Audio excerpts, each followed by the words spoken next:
तो दोस्तों मैं आपके लिए लेकर आ गया हूँ एक और नया डांगा। इसका नाम आइसलैंड ऑफ सिलियांग है और इसका सीजन 1 2 साल पहले ही रिलीज हुआ था। तो बस इसका सीजन 1 ही 2 साल पुराना है, नया सीजन अभी अभी आया है, इसीलिए मैं सीजन 1 की स्टोरी को थोड़ी देर में ही रिकैप कर देता हूँ। आइसलैंड ऑफ सिलियांग एक द्वीप है जहाँ पर कुछ गॉड और इमोर्टल को कैद करके रखा गया है। उन्हें कैद इसलिए किया गया है क्योंकि उनके एंसेस्टर ने अपराध किए हैं, परंतु उन एंसेस्टर के बच्चे उन अपराधों की सजा भुगत रहे हैं जो उन्होंने किए नहीं है। एंसेस्टर तो लुढ़क चुके परंतु वह अपने बच्चों पर इस अपराध को छोड़ गए। परंतु कुछ सालों में एक टेस्ट होता है, यदि कोई व्यक्ति उस टेस्ट को पास कर लेता है तो फिर वह व्यक्ति इस द्वीप आइसलैंड सिलियांग से बाहर चला जाता है। और हमारे मेन कैरेक्टर के पिता को इस बारे में कुछ क्लू मिले और उन्हें पता चला कि यहाँ से कैसे निकला जा सकता है। फिर वह उस आइसलैंड पर लगे बैरियर को तोड़ने में लग गए। उन्होंने बैरियर को तो तोड़ लिया था, लेकिन इसके कारण उस द्वीप पर बाढ़ आ गई। परंतु उस आइसलैंड पर रहने वाले लोगों के लिए पानी तो एक श्राप था। जो भी व्यक्ति पानी के कंट्रोल में आता वह राख में बदल जाता। जैसे उस बाढ़ में हमारे हीरो के पिता और उसकी माँ मारे गए उसकी बहन को छोड़कर। परंतु उसकी बहन को लगता था कि वह अकेली ही अपने परिवार में जीवित बची है, और तो और वह भी हमारे हीरो की रियल सिस्टर नहीं थी, वह तो एक इंसान थी। और हमारा हीरो तुली के साथ ग्रैंडपा की वेशभूषा में रहता था और वह अभी भी अपने माता पिता की मौत और उसकी फॉर्मेशन की तह तक जाना चाहता है, जो स्काई फॉर्मेशन उसके पिता ने क्रैक कर दिया था। परंतु कुछ बाहरी दुनिया के लोग आइलैंड पर आ गए थे, परंतु आइलैंड पर मौजूद एल्डर नहीं चाहते थे कि वह लोग यहाँ पर आए। इसीलिए आइलैंड पर मौजूद पावरफुल लोग नाव की सहायता से उन लोगों के पास गए, और तो और तुली भी उनकी नाव पर चली गई थी। उसके तभी उस नाव पर एक विशाल मॉन्स्टर ने अटैक कर दिया था, जिसका सामना कोई नहीं कर पा रहा था। अब तुली की जान को खतरे में कर हीरो को अपनी रियल फॉर्म में वहाँ पर आना पड़ा। अब एल्डर ने इंसानों की दुनिया से आए लोगों को जीवित पकड़ लिया था। वह व्यक्ति तो तुली को ढूंढने के लिए इस आइलैंड पर आया था और वचन देकर आया था कि वह तुली को जल्द ही वापस ले आएगा। और अब तो तुली की भी उस व्यक्ति से दोस्ती हो गई थी, और जिंग के बारे में सभी लोगों ने डिसाइड किया कि इसने हमारी जान बचाई है और यह तो काफी ज्यादा पावरफुल व्यक्ति है, हम इसे ना छेड़ा तो ही अच्छा है। और फिर उन लोगों ने जिंग जुआन को तुली के घर पर रहने की परमिशन दे दी थी। और अभी तक एक लेडी ही सिर्फ हमारे हीरो की पूरी सच्चाई के बारे में जानती थी कि वह कौन है। मैंने पूरे सीजन 1 की स्टोरी को मोटा माटी रिकैप कर दिया है। मैं जानता हूँ अभी भी इसमें बहुत कुछ छूट गया है, परंतु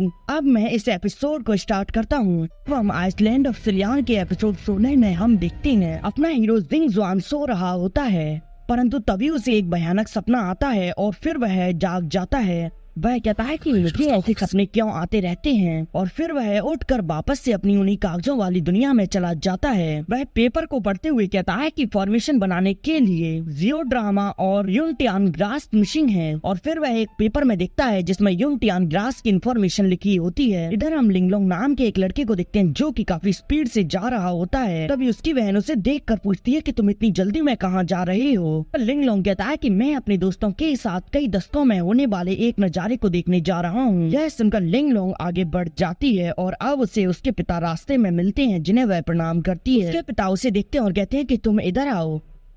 यह सुनकर लिंगजी उनके पास आती है और फिर जू यिन धीरे से बताती है कि तुम थोड़ी देर बाद मार्केट चली जाना, वहाँ जाकर डायटी वर्शिप फेस्टिवल की तैयारी कैसी चल रही है इसकी जांच करना। इस पर लिंगजी कहती है कि पिताजी लेकिन मेरे पास तो पहले से ही काम है। इस पर जू यिन उसे बताते हैं कि ओल्ड मैन चेंग और तुम्हारी आन कुछ मैटर्स पर डिस्कस करने के लिए यहाँ आ रहे हैं, इसीलिए मैं तुमसे कह रहा हूँ। इस पर लिंगजी कहती है कि पिताजी आपका धन्यवाद, मैं समझ गई। अब जू यिन वहाँ से चले जाते हैं। इधर हम तुली को देखते हैं जो कि अपने अंदाज में ही सुबह होते ही घर से बाहर निकलने के लिए जाने लगती है, परंतु जैसे ही वह गेट खोलती है उसके सामने जिंग जुआन बैठा होता है। वह उसे देखकर चौंक जाती है। वह उससे कहती है कि इमोर्टल तुम यहाँ क्या कर रहे हो। जिंग कहता है कि क्या तुम बाहर जा रही हो। इस पर तुली कहती है कि हाँ। यह सुनकर जिंग उसका हाथ दिखता है और कहता है कि लेकिन तुम्हारा पॉइजन तो अभी तक ठीक नहीं हुआ है, तुम्हें आराम करना चाहिए। तुली कहती है कि ओ मेरा जहर अब पहले से ठीक हो गया है, पर मेरे गांव के लोग काफी बुरी तरह से पॉइजन से पीड़ित हैं, तो फिर उन्हें जाकर मुझे देखना है। इस पर जिंग कहता है कि तो फिर ठीक है, मुझे बाहर कुछ काम है, तो फिर लाओ सामान मुझे दे दो, मैं उन लोगों की मदद कर दूंगा और तुम यहाँ रहकर आराम करना। यह सुनकर तुली सहम जाती है और अब वह सोचती है कि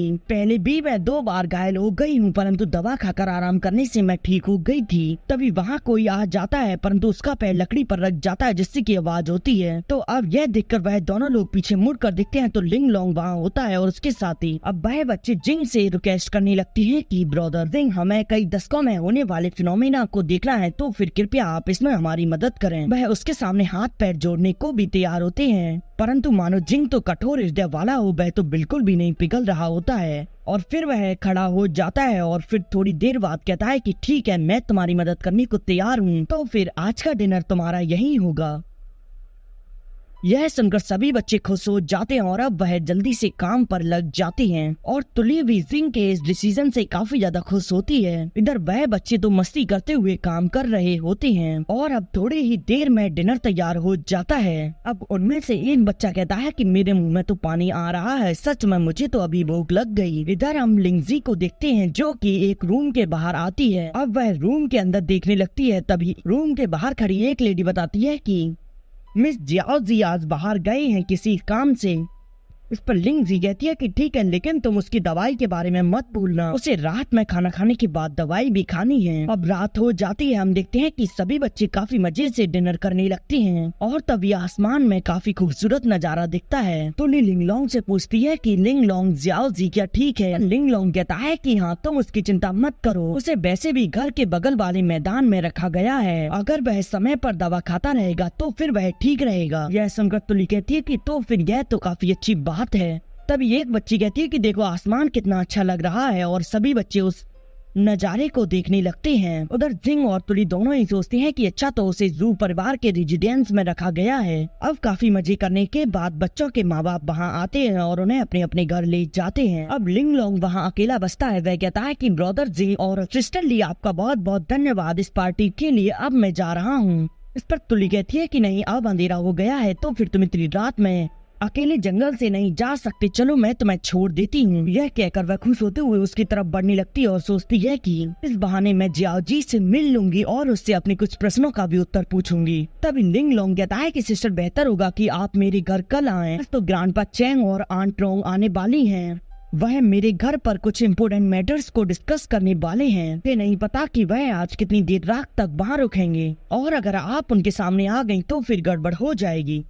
उधर जिंग भी उनकी बातें ध्यान से सुन रहा होता है और अब वह इसे कहता है कि तुम आराम करो, मैं इसे छोड़ने जाता हूँ। और फिर वह उसे बाहर लेकर जाता है और उससे कहता है कि लड़के, क्या तुम ऊंचाई से तो नहीं डरते? उधर तुली तो उसे रोकने की कोशिश करती है, परंतु तब तक तो वह उड़न छू हो जाता है। अब यह देखकर तुली कहती है कि तो फिर ठीक है, अब मुझे अपना सवालों का जवाब लेने के लिए निकलना चाहिए। उधर जिंग तो उसे हवा में उड़ाते हुए ले जा रहा होता है। लिंगलोंग कहता है कि मैं समझ गया, ग्रैंडमा क्यों एक सेलेस्टियल इमोर्टल बनना चाहती हैं। सच में इस प्रकार उड़ने का तो मजा ही अलग है। वह कहता है कि ब्रदर जियांग, क्या आप मुझे आइसलैंड के दूसरी ओर ले जा सकते हैं? इस पर जिंग कहता है कि बिल्कुल नहीं, इसमें बहुत ज्यादा खतरा है। लिंगलोंग कहता है कि तो फिर आप वहाँ चलें जहाँ आपने एक विशाल मॉन्स्टर को मारा था, मैं बस उसे एक बार देखना चाहता हूँ, फिर हम वापस आ जाएंगे। अब जिंग कहता है कि यह पावर आइलैंड के बाहर काम नहीं करती, लेकिन यदि तुम मेरे लिए काम करोगे तो मैं तुम्हें ऐसे आसमान की सैर कराऊंगा। पर लिंगलोंग कहता है कि अरे, उड़ने में तो काफी मजा आता है, तो ब्रदर ज़ुआंग, आपकी मदद तो मैं अवश्य करूंगा। पर जिंग कहता है कि क्या तुम्हें डर नहीं लगता कि मैं एक बुरा व्यक्ति हूँ और मैं तुमसे बुरे काम कराऊंगा? इस पर लिंगलोंग कहता है कि मुझे विश्वास है आप बुरे नहीं हैं, और तो और आप चिंता ना करें, मैं आपके बारे में किसी को भी नहीं बताऊंगा, लेकिन आपको भी मुझसे वादा करना होगा कि आप अपना वादा नहीं भूलेंगे। यह सुनकर जिंग मुस्कुराता है और फिर कहता है कि ठीक है। हम मार्केट में देखते हैं काफी सारे लोग हवा में लैंटेन को उड़ा रहे होते हैं। तभी वहाँ बाजार में यंग मास्टर जुआन के पास तुली आ जाती है कुछ मेडिसिन लेने के लिए। तुली चेंग जुआन से कहती है कि यंग मास्टर, क्या आपके पास कोई ऐसी दवा है जो कि मियास्मा को ठीक कर सकती है? इस पर जुआन अपने साथी से दवा लेता है और उसे देते हुए कहता है कि हाँ ये है। देखकर वह कहती है कि यंग मास्टर, आपने तो पूछा तक नहीं कि मैं यह दवा क्यों ले रही हूँ। चेंग जुआन कहता है कि यह औषधि है, इसका प्रयोग बीमारियों को ठीक करने में किया जाता है, तो फिर इसमें पूछने वाली बात कौन सी है? और फिर वह अपने साथी से एक प्लांट लेता है और फिर वह उसे तुली को देते हुए कहता है कि ये लो ग्रोसमा ग्रास। तुली कहती है कि क्या यंग मास्टर आपने इससे भी ढूंढ लिया? सच में आप तो इस पूरे आइलैंड में ऐसे व्यक्ति हैं जो कि सभी हव की नॉलेज रखती हैं। और फिर वह अपनी पॉकेट में हाथ डालते हुए पैसे निकालती है और कहती है कि मेरे पास तो कुछ भी नहीं है देने के लिए। इस पर चेंग जुआंग कहता है कि इसकी कोई जरूरत नहीं है, पिछली बार तुमने डीप सी में जाकर उस सेल को ढूंढने में मेरी मदद की थी, उसके रूप में इसे धन्यवाद समझो। इस पर लिंगजी कहती है कि ठीक है।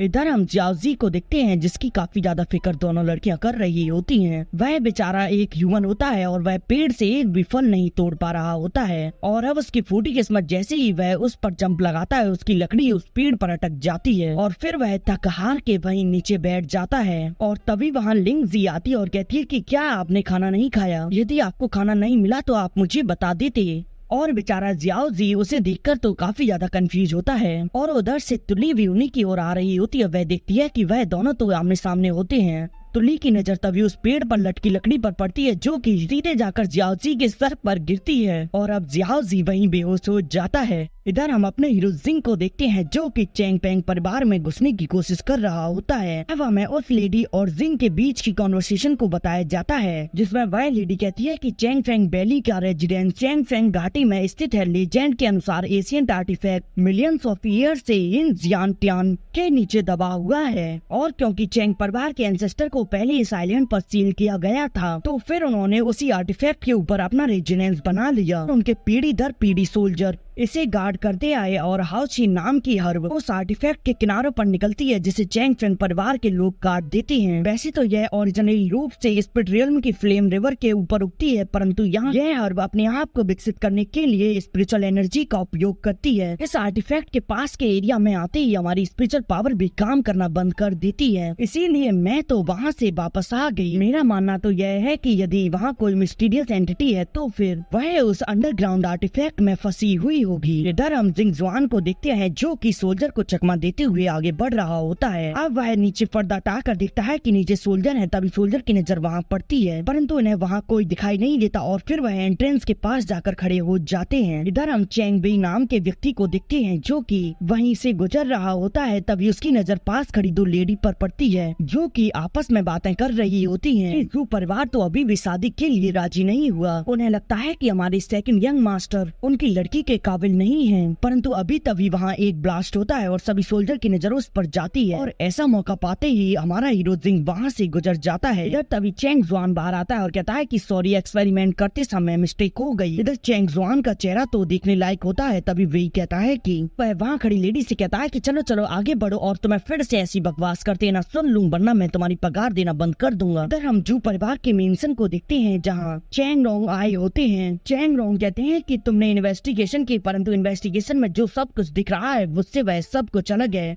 परंतु तुमने काफी कोशिश की है सच का पता लगाने की। इधर हमें लिंगलोंग को दिखाया जाता है वह एक स्ट्रक्चर को देखते हुए कोच में पड़ जाता है। तभी हमें फ्लैशबैक दिखाया जाता है। आइस स्टोन तो जिंग ने उसे दिया है। जैसे ही चैंग परिवार के चैंग रोंग यहाँ से निकल जाए वैसे ही यह इस स्टोन को तोड़ दे जिससे कि हमारे हीरो को पता चल जाएगा कि वह लोग वहाँ से निकल चुके हैं। तो वहाँ बैठी ओल्ड लेडी कहती है कि कहीं वह लड़का तो साजिश नहीं रच रहा जिसे हमने पकड़ा है। इस पर चैंग रोंग कहती है कि वह लड़का तो हमारी कैद में है और जब तक वह दवाई ले रहा है तब तक ही वह जीवित है तो फिर वह ऐसा करने की तो कोशिश भी नहीं करेगा। इस पर जाओ कहते हैं कि पूछताछ के समय वह लड़का बहुत ज्यादा बकवास कर रहा था। चूँकि अब उसे जू परिवार में रखा गया है तो फिर इस अवसर को अपने हाथ से जाने मत दो। यदि आपको कुछ भी पता चले तो आप मुझे तुरंत बता देना। इस पर मो काई कहती है कि चैंग तुम चिंता मत करो, यह पूरे आइलैंड की सुरक्षा से संबंधित है। जो परिवार अपनी जिम्मेदारी इसमें पूरी तरह से निभाएगा। पर चैंग जाओ कहते हैं कि बहुत बढ़िया, अब मुझे राहत मिली है। अब जहाँ तक आइलैंड के बाहर के अन्य प्राणियों की बात है मुझे आशा है कि हम सभी क्लैन को एकत्रित करके आइलैंड के चारों ओर की प्रोटेक्शन को और भी ज्यादा बढ़ा देंगे। इस पर मो काई कहती है कि ओल्ड मैन तुमने सही कहा, हम इसके बारे में कल बैठक करेंगे। अब चैंग जाओ कहती है कि तो फिर अब ठीक है, अब हम शादी की बात करते हैं। इस पर ओल्ड लेडी कहती है कि मोर्टल अभी भी हमारे द्वीप पर मौजूद हैं और अभी तो डाइटी फेस्टिवल भी निकट आ रहा है। हम अभी भी निश्चित सिचुएशन में नहीं हैं, के लिए हम शादी की बात को एक तरफ रख रहे हैं। उधर लिंगलोंग तो यह सब कुछ देख रहा होता है और तभी वह नीचे पड़ी पुस्तक को उठाकर पढ़ता है। इधर हम जिंग को देखते हैं जो कि एक जगह आ चुका होता है। जगह को देखकर कहता है कि यह जगह तो बिल्कुल वैसी है जैसा कि फेंग मेई ने कहा था। मैं महसूस कर पा रहा हूँ कि यहाँ की एनर्जी में काफी ज्यादा अंतर है। जैसे ही जिंग आगे बढ़ता है तभी उस पर अटैक होने लगते हैं, जिन अटैक से जिंग अपने आप को जैसे तैसे बचा रहा होता है। और अब जैसे ही वह उन अटैक से बचता है तभी वह सामने की जगह पूरी तरह से हिलने लगती है। जिंग कहता है कि परंतु फेंग मेई ने तो ऐसा कुछ भी नहीं कहा था। हम देखते हैं कि जिंग तो एक सर्कल वाले लूप में होता है। जो सर्कल हिल रहा होता है वह सर्कल अभी के लिए इन्फिनिटी का सिंबल बना लेता है। अब तभी जिंग पर काफी सारे पत्थर से अटैक होते हैं। जिंग उन पत्थर को डिस्ट्रॉय कर देता है। अब जिंग पत्थर डिस्ट्रॉय कर देता है जिस कारण अब उस पर स्पेयर से अटैक होने लगते हैं, जहाँ जिंग उन काफी सारे फायर फायर स्पेयर से अपने आप को बचा रहा होता है, परंतु तभी वहाँ दीवार में से पिलर निकलकर दूसरी दीवार में टकराने लगते हैं। अब जिंग उनसे भी बचता है। अब जिंग उछलते उछलते तेजी से आगे बढ़ रहा होता है। वह अपने रास्ते में आ रहे पिलर को भी डिस्ट्रॉय कर देता है और वह एक जगह आकर खड़ा होता है। तभी उसके सामने बनी दीवार में से काफी बड़ी बड़ी फायर चेन निकल कर घूमने लगती है। यह देखकर जिंग अब स्पीड से उन चेन से बचते हुए आगे बढ़ता है। इधर चैंग जाओ गुस्सा हो रहे होते हैं। वह कहते हैं कि उस लड़के जिंग के बैकग्राउंड के बारे में किसी को कुछ नहीं पता। ओल्ड लेडी तुम इतनी लापरवाह कैसे हो सकती हो। ओल्ड लेडी मोकाई कहती है कि मोटल जिंग का बोन स्ट्रेचर काफी ज्यादा असाधारण है। वह संभवतः हेवनली रियल्म के प्रतिष्ठित इमोर्टल क्लैन से होगा। अगर हमने उसे हर्ट करने की कोशिश की तो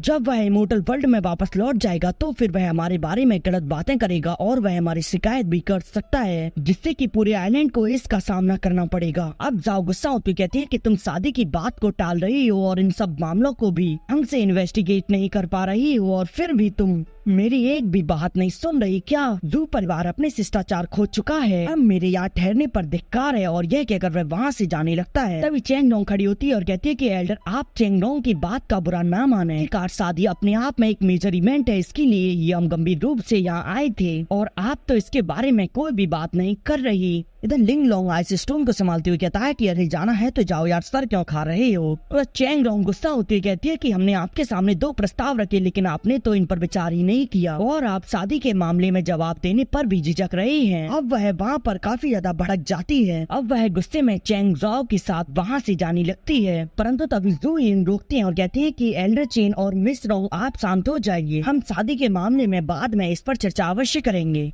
इस पर चेंगडोंग गुस्सा होती हुई कहती है कि अच्छा बाद में चर्चा। वाह, मुझे लगता है कि जू परिवार की अन्य योजनाएं भी हैं। तभी वहाँ खड़ी लिंगजी की माँ कहती है कि शादी एक मेजर इवेंट है और मैं इस पर अभी भी विचार कर रही हूँ, तो फिर हमें कुछ समय चाहिए। इधर हम जिंग को देखते हैं जो कि अब उस एरिया में अंदर जाते जाते काफी ज्यादा कमजोर पड़ने लगता है। अब वह जैसे तैसे अपने आप को सीधे खड़ा करता है और फिर वह उन फायर चेन्स को देखता है और फिर वह याद करता है कि फैंग मेई ने उससे क्या कहा था कि उसे अपने वाटर स्पेल का सही उपयोग करना है। अब वह यह याद आते ही शांत हो जाता है और अपने मन को शांत करते हुए पानी के बहाव में ले जाता है। वह कहता है कि मुझे नहीं पता कि मैं इसे कर पाऊंगा या नहीं, परंतु जैसी भावनाएं जन्म लेती हैं वैसी ही परिस्थितियां बन जाती हैं। और अब वह वहाँ अपने भाव को बदलते हुए आगे बढ़ रहा होता है और तभी उसके आसपास चारों ओर काफी सारे स्पेल लग जाते हैं और उसे प्रोटेक्ट करने लगती हैं। अब वह गोल सर्कल इन्फिनिटी की फॉर्म को छोड़कर वापस से अपने सर्कल वाले फॉर्म में आ जाता है। इधर जिंग उस जगह को पार करने के बाद अपनी आंखें खोलता है